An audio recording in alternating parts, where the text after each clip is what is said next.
Okay, so welcome back. Now this is going to be a relatively short video.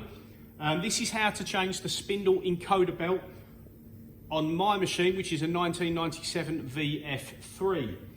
Now this is the way I do it on my other machines. It's relatively quick and it's quite straightforward, and a lot of the time I won't have to readjust the parameter for the spindle orientation. So it's quite simple, and like I say, it's worked in the past. It's always best to double check it with the indicator afterwards, but I'll show you what we do. So I'm one step ahead because I've already got the covers off this machine. So assuming you've got to take your cover off, like on the VF3 here, it's just one piece that lifts off out of the way, relatively straightforward. Obviously on these ones, it's a few pieces, but you could get away with just taking off the left side. So as that's already off, let's jump up here and show you. Now position the head where it's easy to get to the encoder, and I'm just standing on the table. Now here I've got a new belt. Now this is 9mm by 100 tooth, 3mm pitch, I believe. There's the encoder, there's the belt, and now we're up on these uprights here. Now what I like to do is, you can see the spindles just random there, is I'll go MDI and then spindle orientate. So it's there, and when you orientate the spindle like that, it locks it in place. Now I've already used an indicator to check that that's, sorry, I will use an indicator to check that that's good, because currently I haven't tool changed anything in this machine. I did put an empty tool in there and just had a look, and it seemed okay. But it looks pretty good on the x-axis. It doesn't clonk or misalign when you change your tool. So again, jumping a step, I assume that's good, but we can check it with an indicator on the table afterwards. Now all I'll do, grab a pair of grips up on the encoder, and I'll put the encoder in there, and see like the angle in the grips there. I'll just go on the bottom part of that pulley. Now you've only got a light grip because they're only soft, and I'll just clamp it, and it's just held still there. And then what I'll do, reset, and I'll e-stop the machine just to be safe. And now the spindle's not locked, but it's not going to move. Now do this in low gear so that the spindle, little spindle pulley down there, would be quite hard to turn. And now you have to bear with me because I'm doing this one-handed, but I'm trying to show you that it is quick and simple to do. And people don't realise half the time the amount of problem that a duff belt can give you. It can give you quite bad noises on the spindle. It can give you false readings on the load meter. On my VF3, I had it where the load meter, even though it's an analog style, not sure about the new machines because all my stuff's quite old, but the little load meter just there, with no tool in the spindle, would read sort of 50–60%, and the machine sounded terrible. Now it turned out that it was a completely worn out sloppy belt. Changed the belt, and noise gone, load showed good. Got much better finishes on my rigid tapping because there wasn't any stretch in the belt, so it was working better in that sense. Okay, so we pulled this off here. Now we remember that this was nudged up against here. Now what you can do is lift this up. You might have to reach in the other side, actually. This is handy that I've got both sides off. And now just lift up the belt off of this pulley. Now this pulley isn't going to move easy on its own because it's in low gear. I can't turn that with my fingers, even really trying.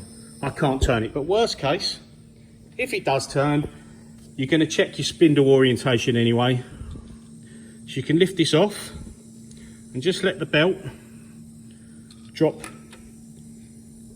over the pliers there, and you can see this belt, it's super soft. years and years of oil and gunk and crap on there. And you can even notice a difference there. Look at the thickness difference, where it's worn away, how soft that is. So yeah, there's the old one, knackered, and there's the new one. Got a lot more strength in it, a lot more rigid. Now the way you're going to have to get this back on, put it back over the pliers, jiggle it on to your pulley there. This is much easier if you've got two hands, trust me, especially because the belt's quite new and rigid.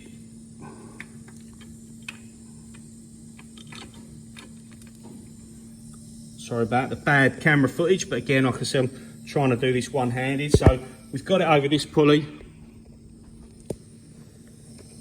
Now on this side,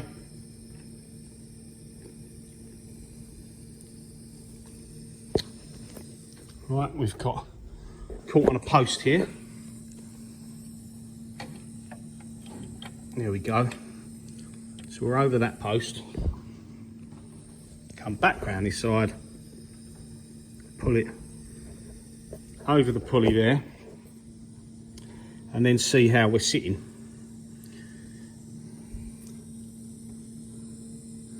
As you tension it, you want to kind of make sure that you're on the right tooth count, because if the belt's off slightly, it's going to want to turn the pulley as it comes back. But you see I'm jammed up against there still, and we're pretty level here. So because this is a new belt, this is going to be quite hard probably for me to drop a bolt back in, whereas with the old sloppy one it was relatively easy. Now the best way,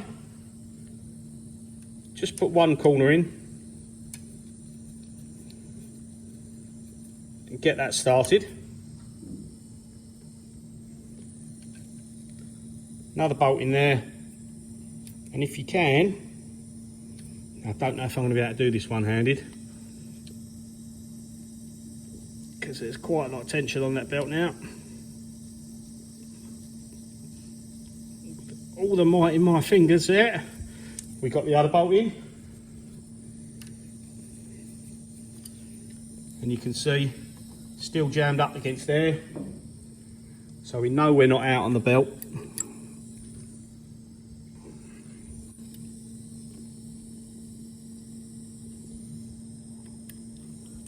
Just drop the bolts in there, lean through your Allen key. Size wise, this is, it's a bit borne away, 5/32, the Allen key size.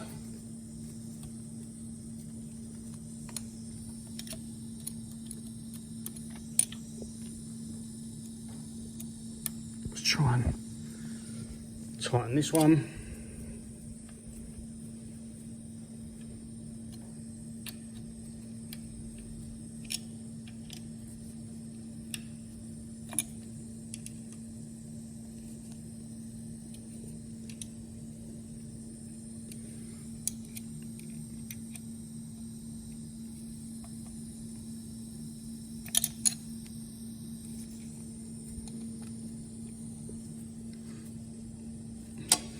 Okay, make sure they're all done up. And you see, we're still tight against there, so the pulley hasn't moved in relation to the spindle. You can take that off now.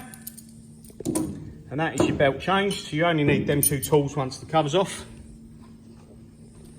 Now around here, you'll see the belt is sat a little bit higher.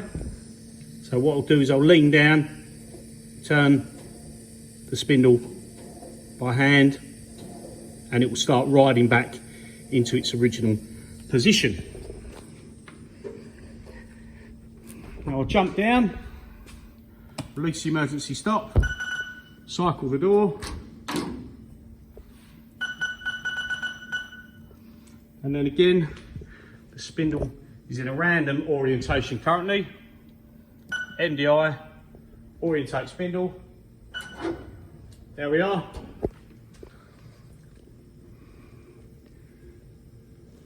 I will check it with that afterwards just to be sure, to make sure you're good, but that is it. Literally one-handed, under 10 minutes if you've got the cover off to change your belt, And then normally this one, like I say, was really worn down and really thin.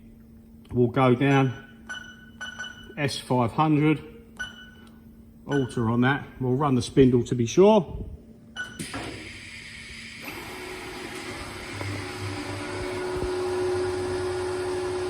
Everything is good, nice and quiet, excuse me. And then we will S2000, we'll run it up, high gear.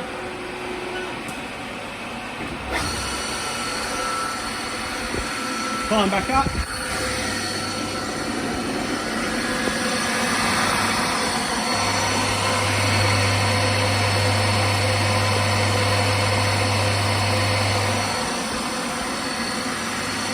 All looking good.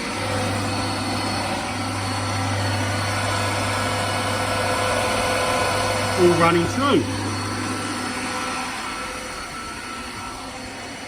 Check your load meters down, and then obviously we can see there we're commanding 2000 and we are fluctuating 1 RPM. So belt change is good.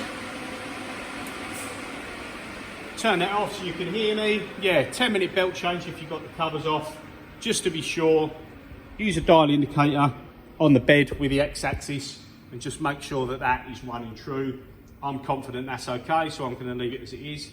So yeah, quick tip here. Thanks for watching. See you again soon.